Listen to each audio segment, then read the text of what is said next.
Bonjour, je m'appelle Damien, bienvenue dans mon jardin.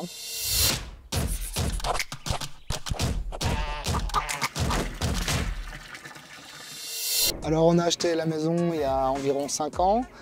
Il y avait beaucoup de travaux à faire dans la maison, mais aussi dans le jardin. Donc c'est un ancien presbytère qui à un moment est passé en ferme il y a quelques centaines d'années. Il y avait une énorme grange. On ne pouvait pas vraiment qualifier ça de jardin, c'était vraiment sauvage. Il y avait l'ancienne fosse à purin, des choses comme ça. Et donc à un moment, il a fallu qu'on attaque le jardin. Et donc c'est là qu'on s'est dit, on va se lancer et on a besoin d'aide. Dominique Denis, entrepreneur et architecte de jardin depuis un peu plus de 30 ans. Voilà, nous on s'est orienté vers Dominique parce que nous on aimait sa philosophie de travail.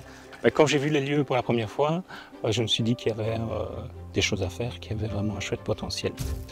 Ici, la complexité était dans les niveaux, dans les matériaux, et dans les lieux. Je connaissais un petit peu le lieu quand même parce que j'étais venu planter le verger il y a une quinzaine d'années. Et il m'a dit, je veux un jardin. J'ai dit, c'est possible, mais il y a du boulot. Donc c'était assez difficile de se projeter. On voyait la surface, les volumes, mais tous les niveaux étaient différents. Par exemple, il y avait des anciens chemins où, à mon avis, les tracteurs devaient passer, des pierres à gauche, à droite. Là, évidemment, la végétation reprend le dessus. Il n'y avait pas de terrasse. Enfin, c'était difficile de vraiment s'imaginer ce que c'est devenu, en tout cas, quoi. Quand on a commencé le projet, j'ai d'abord écouté leurs demandes, puis on a fait le tour des lieux ensemble.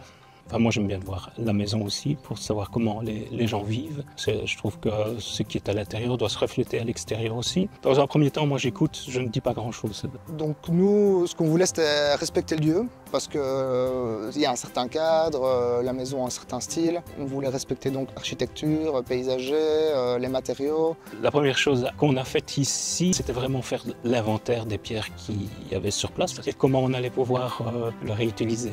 Puis on a fait le projet, le dessin, parce qu'il y a tout ce qui est visible et tout ce qui est invisible pour que le résultat soit là en fait. Et puis on avait aussi une envie de délimiter différents espaces, différentes zones. C'était plus des idées générales et un esprit à respecter. Je lui ai fourni une certaine liste de plantes et d'arbres qui me tenaient peut-être à cœur d'avoir. Et donc là qu'on a pu intégrer dans le projet. Pour moi, il n'y avait rien d'infaisable. Pas de choses non cohérentes en fait avec les lieux. C'est beaucoup d'échanges aussi. Le projet n'est pas non plus ok, on fait ça, c'est fixe et ça ne bougera pas.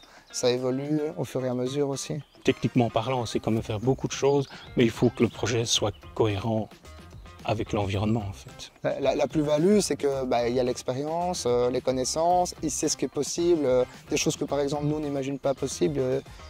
Ça arrive très fréquemment, mais de tomber sur une petite chose qu'on n'a pas prévue, il faut pouvoir la transformer en quelque chose qui va s'intégrer dans le jardin. Mais ça, c'est la force peut-être d'un entrepreneur qui a l'habitude d'une solution à trouver pour un problème en fait. On terrassait pour mettre une gaine électrique et à un moment donné, on tombe sur un coin, sur une petite pierre qui s'avère être une grosse pierre et puis qui s'avère être un grand bac. Et là, j'ai appelé Damien, on s'est dit qu'est-ce qu'on va faire de ça. On en a discuté et puis on s'est dit on en ferait bien une fontaine. Comme si ça avait toujours été prévu dans le projet finalement. Donc, et justement, il avait plutôt un regard rassurant, se dire ok, voilà.